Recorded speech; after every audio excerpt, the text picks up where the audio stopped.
400 missiles, fired at once, at a single country. That country is Israel. And the man in charge of US foreign policy just said, quote, "The hardest hits are yet to come."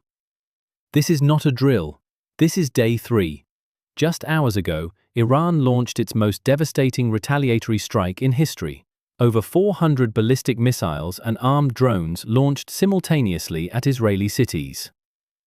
Tel Aviv, Haifa, Eilat. Iron Dome intercepted 92% of them, but the other 8% hit. Buildings shook across the country. Sirens were heard from one end of Israel to the other. This was Iran's answer to the killing of Khamenei, and it was massive. And while missiles were flying, on the other side of the world, something was quietly happening to your wallet. Oil, it just exploded.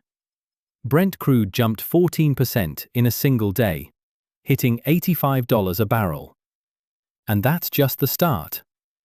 Iran is now threatening to close the Strait of Hormuz, the narrow waterway through which 20% of the world's oil supply flows every single day. If that strait closes, analysts warn oil could hit $120, $150, even higher.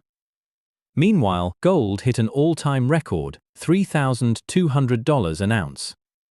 European stock markets crashed 3 to 5%. Defense company stocks? Up 10%. The world is pricing in a longer war. And then, Donald Trump posted something on Truth Social that stopped the world. Trump posted this, and I quote, "Iran must stop now or face total annihilation." Not a warning, an ultimatum. And Secretary of State Marco Rubio stood in front of the cameras and said, "The hardest hits are yet to come from the US military." The USS Gerald R. Ford carrier group, already in the Red Sea, launched additional airstrikes on Iran's western cities. This is no longer a limited operation. This is an ongoing, escalating war. But here's the thing. Not everyone is with the US on this. Russia warned of catastrophic consequences. France, the UK, and Germany condemned Iran's escalation, but quietly called for de-escalation from all sides. Saudi Arabia and the UAE are urging restraint behind closed doors. Lebanon declared a state of emergency as Hezbollah fired rockets into northern Israel. The United Nations held an emergency session. The world is dividing. Fast. Day 3. 400 missiles, $85 oil. The worst is still coming.